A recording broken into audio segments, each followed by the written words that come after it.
Avant, on était au fioul, donc c'était cher, c'est polluant. On a une vieille cuve, comme dans certainement plein d'immeubles à Paris haussmanniens. Donc nous, ça nous coûtait surtout très cher.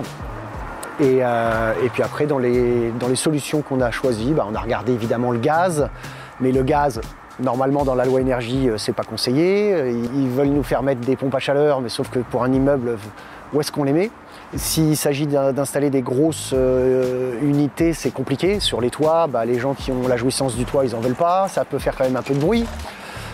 Et puis on ne sait pas finalement si c'est vraiment super efficace. Donc on a choisi ça parce qu'on a réalisé qu'on avait un local chaufferie très grand, très haut, et que potentiellement on avait peut-être la possibilité de créer un silo de taille, on va dire, suffisante pour se faire livrer des camions, enfin un camion entier, et pas fonctionner par livraison de sacs, ce qui aurait été beaucoup plus cher et compliqué.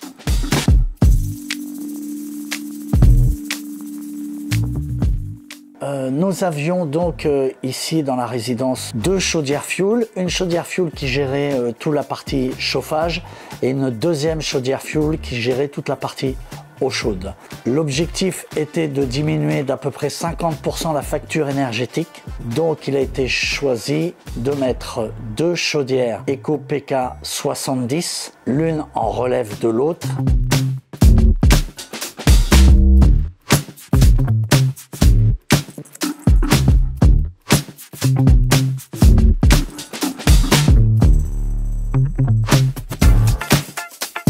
Ce qui a joué le plus aussi, c'est qu'on avait la possibilité de bénéficier, quel que soit le niveau de ressources des individus de l'immeuble, du C2E, qui est donc quand même une subvention qui est tout sauf négligeable sur des installations de cette taille.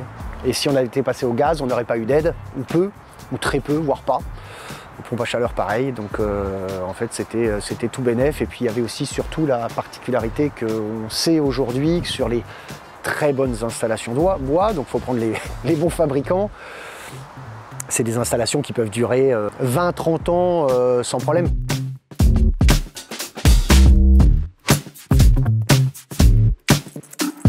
Le confort, c'est qu'avant on avait une vieille chaudière à fioul et puis une deuxième qui était pour l'eau, donc on avait des vieux ballons en acier, donc complètement rouillés à l'intérieur. Et puis concernant la chaudière pour le chauffage, évidemment, quand on l'a sollicité, ça balançait directement 80 ou 90 degrés dans les canalisations, donc c'est pas très bon. Nous, en termes de ressenti, ça chauffait très très fort d'un coup. Il n'y avait pas de possibilité de réguler, même en diminuant les radiateurs, c'est soit on coupait complètement, enfin, c'était pas une chaleur saine. Alors qu'aujourd'hui, il est évident qu'avec les 2 chaudières que l'on a, d'abord en plus il y a un relais, il y a moins d'usure, et puis on a une chaleur beaucoup plus diffuse, beaucoup plus douce.